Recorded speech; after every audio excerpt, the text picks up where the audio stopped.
Merhaba sevgili arkadaşlar, kanalıma hoş geldiniz. Çok heyecanlıyım çünkü bundan önceki videolarımda hep kamera arkasındaydım. Bundan sonra kamera önünde sizlerle bu videoları hazırlayacağız. Bundan dolayı da o heyecanı yatıştıramıyorum. Şimdiden sürçülisan edersem affola. Çok talep geldi. Bu makinalara sahip olup da öğremeyen ya da öğrenecek kişilere ulaşamayanlar tarafından biraz daha kapsamlı olması bakımından da bizim de biliyorsunuz videolarımız eskiydi. Kanaldaki videolar ve bunların güncellenmesi gerekiyordu. Bu nedenle de basıp düğmeye hemen ekranın karşısına geçip bu müjdeyi sizlere vermek istedim. Bundan sonra herkes eline makine aldığında örebilecek seviyeye gelecek. Çünkü teknikler önemli. Makinayı hangi amaçla nasıl kullanacağınızı bilmek önemli. Bunları bildikten sonra da herkesin yol alacağına inanıyorum. Videolarımı kanalda yayınladıktan sonra onlardan çok güzel dönüşler aldım. Bu dönüşlerin de yani en azından paylaştığım videoların amacına ulaştığını gördüm. Evet, farkındayım. Çok fazla detay ve çok fazla bilgi içermemesine rağmen bu kadar talep görüyorsa bütün bilgilerin paylaşılmış olduğu bir kanalda eminim ki paylaşılan bilgiler yerlerine ulaşacak. Üniversitelerde çok değerli ve kıymetli hocalarımız bunları öğrencileriyle paylaşıyorlar. Halk eğitimlerde yine çok kıymetli ve değerli hocalarımız ulaşabildiği kadar örgü makinası öğrenenlere ulaşabiliyorlar. Bir de eğitim alamayıp hiç kimseye ulaşamayan bir kitle var. O kitleyi de umarım bu videolarla o makinaları kullanılır hale getireceğiz. Herkes bir şeyler yapabilecek. Hep söylüyorum, yani bir imkan, bir olanak varsa bu olanağı neden herkes kullanmasın? Kolay ulaşılabilir bir bilgi olacak bu. Yani herhangi bir zorluğu yok. Basıp kolaylıkla izleyip uygulayabileceksiniz. Bu nedenle ben çok mutluyum böyle birilerine dokunabileceğim için. Umarım sizler de faydasını görür ve uygularsınız. Makinaların ben 3 modeline ve markasına değinebilirim. Çünkü elimdeki makinalar bunlar. Ama marka ve model değişse de sonuç değişmiyor. Hepsinden aynı görseli alabiliyoruz. Arasındaki farklılıklar teknik farklılıklar ya da kullanılan tuşların farklılıkları. Onun dışında sonuç olarak hepsi birbirine yakın sonuçları veriyor. Yani ben elektronik bir makine aldım, manuelin yaptığını yapamam gibi düşünmeyin. Ya da manuel bir makine aldınız, elektroniğin yaptığını yapamam gibi düşünmeyin. Tabii ki elektronikle manuel arasında farklar var ama bu çok uçuk kaçık böyle hani kapatılamayacak mesafe değil. Bunun da bir yolu, bir yöntemi var. Bunu bildikten sonra tabii ki bununla ilgili de çalışmalar yapabilirsiniz. Şimdi öncelikle manuel makinelerden biraz bahsedelim. Manuel makineler delikli kartlarla oluşuyor ve bizim yönlendirmemizde şekillenen kumaşları elde edebiliyoruz. Elektronik makinalara geldiğimizde de elektronik bir kumanda gibi düşünün. Biz konsol diyoruz PASSAP'taki o elektronik detaya. Orada işte kodlar var. O kodlara göre ve kumaştaki hangi ölçüleri kullanmak istiyorsanız o ölçülere göre veriler giriyorsunuz. O verilere göre de makine kumaşı şekillendirirken siz yine kesmeyi ya da artırmayı manuel olarak yapıyorsunuz. Yani şu gelmesin aklınıza, çünkü bu çok karışıyor. Ben ipi takacağım. Nasılsa elektronik bir makine, bunu kendisi örecek ve bitirecek gibi bir düşünceye kesinlikle kapılmayın. Bir de elektronik ve motorlu olması çok karıştırılıyor. Motor bambaşka bir şey, elektronik olması bambaşka bir şey. Motor başlıkları kendi götürüp getirebiliyor. Yani motor dediğimizde bu başlığın gidip gelme fonksiyonunu siz yapmıyorsunuz. Elektronik olması da kumaşı renklendiren, şekillendiren bilgilerin var olduğu bir elektronik panodan bahsediyoruz. Bu ikisinin ayrımını iyi yapmamız gerekiyor. Motor şart mı? Brother ve Silverit için motor şart değil ama PASSAP'ta da şart değil, ama tabii ki Brother ve Silverit'e göre PASSAP'ın biraz daha güce ihtiyacı var o başlığı sağa sola götürebilmesi için. PASSAP'ta olursa güzel olur, rahatlıkla örebilirsiniz. PASSAP'ın diğer makinalara göre farklılıkları var, artıları var, eksileri var. Her makinenin birbirine göre artı ve eksileri var. Bunları zaten diğer videolarda ben açıklayıcı bir şekilde detaylarıyla anlatacağım sizlere. Ev tipi makineler diyoruz. Neden? Çünkü el örgüsüne en yakın olan makine aralığı bunlar.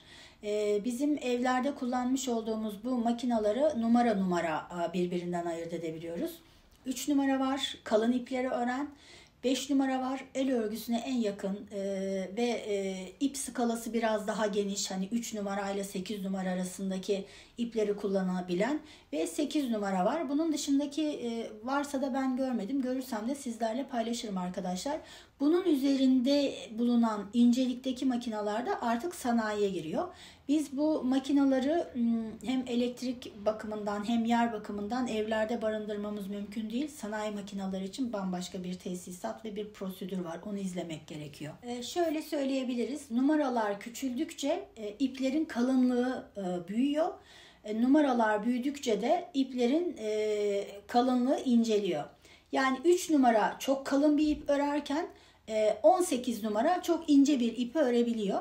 Zaten bunu farklı trikoları elinize aldığınızda da göreceksiniz. Yani bir çorap örülürken kullanılan iğne aralığı bambaşka. Kalın bir örneğin ne diyelim Selanik örgüsünü böyle dolu dolu ve kalın kalın görürseniz bunun örgü numarası bambaşka. Yani biz eğer evde bir örgü yapmak istiyorsak ve el örgüsüne yakın örgüler tercih etmek istiyorsak bunun için 5 numara 3 ya da 8 de demiyorum. 5 numara bizim için yeterli. 3 numara ve 8 numara isteğe göre yapılabilir. Bunu da profesyonel bir üretime geçtiğiniz zaman ancak düşünebilirsiniz. Ya da tercihini yapabilirsiniz. Bu tamamen sizin yapacağınız işinizle alakalı diyelim. Şimdi bu makineleri kimler kullanabilir? Birazcık da bundan bahsetmek istiyorum. Çünkü çok fazla hani yapabilir miyim endişesiyle arayanlar oluyor. Herkes yapabilir. Yeter ki makinayla zaman geçirelim ve bu makinede gerçekten bir şeyler yapabileceğimize inanalım. 7'den 77'ye herkesin kullanabileceği bir makine arkadaşlar bu. Teknikleri öğrendikten sonra ve gideceğiniz yolu bildikten sonra inanın bana çok kısa sürede yapabilirsiniz. Başta böyle detaylı gelebiliyor herkese ama el örgüsünden farkı yok. Bir el örgüsünü öğren kişinin bu makinede zaten zorluk çekeceğini de çok fazla düşünmüyorum. Elde ne yapıyorsanız orada 2 tane şiş kullanıyorsunuz. Burada da iğneleri kullanıyorsunuz. Yani makinedeki her bir iğne aslında el örgüsünde bir ilmek demek. Bu mantıkla ilerlediğinizde orada ne yapıyorsanız burada da onu yapabileceğinizi bilmeniz gerekiyor. Bu makinede neler yapılabilir? Birazcık da ona değinelim. Gözünüzün alabildiği tekstil olarak gördüğünüz ne varsa isterseniz kumaş olarak, isterseniz de bütün detaylarıyla zaman ayırarak bu makineden istediğinizi çıkarabiliyorsunuz. Dantel yapılabiliyor, dokumalar yapılabiliyor, renklendirmeler yapılabiliyor. Kendi ip yani tek bir iple kabartmalı nasıl söyleyeyim boyut vererek örgüler yapılabiliyor. Elektroniklerde bilgisayara bağlanıp oradan kendi çizimlerinizle farklı görselleri elde edip bunları örgüye aktarabiliyorsunuz. Yani sayabileceğim çok fazla şey var. Oyuncaklar yapabiliyorsunuz, giysiler yapabiliyorsunuz, evinizde kullanabileceğiniz ev tekstiline ait birçok şeyi yapma imkanını bize sunuyor. Şu anda artık teknoloji çağını yaşıyoruz ve biz neden bundan faydalanmayalım diyoruz. Zaten malumunuz internette örgü makineleri ile ilgili çok fazla video var. Fakat aynı dili konuşmadığımız için bazen işte çeviri de kullandığımızda bu videoları anlayamayabiliyoruz ya da görsel olarak anlamaya çalışıyoruz. İşte tam bu noktada belki bu videolar biraz kurtarıcı olacak. Çünkü herkes çeviri imkanını da kullanamayabiliyor. Yani şu kitabı elinize aldığınızda şuradaki bilgileri eğer okuyamıyorsanız, anlayamıyorsanız işte o noktada artık bu videolardan faydalanacaksınız arkadaşlar. Önce teknik başlayacağız. Makine nedir, ne işe yarar, hangi amaçla kullanılır, nasıl kullanılır, neler yapılır onları bir göreceğiz. Sonrasında da artık yavaş yavaş ürünler örmeye başlayacağız. Ben zaten bu makinelerin eğitimlerini online olarak veriyorum. İsteyenler de birebir gelip alabiliyorlar. Sizler de böyle bir ihtiyaç duyarsanız benimle iletişime geçebilirsiniz.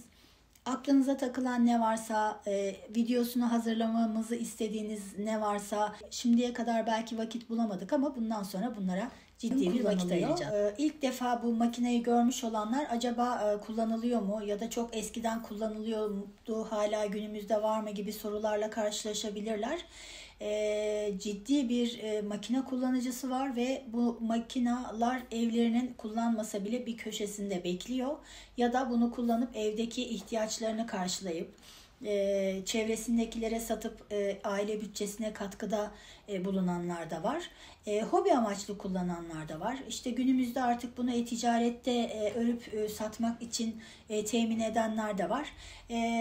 Yani erkek kullanıcılar da var, kadın kullanıcılar da var. Bunu sadece kadınlar da yapabilir demiyorum. Çünkü ciddi anlamda bir erkek örgücü grubu var. Bu nedenle şöyle bir algı oluşmasın.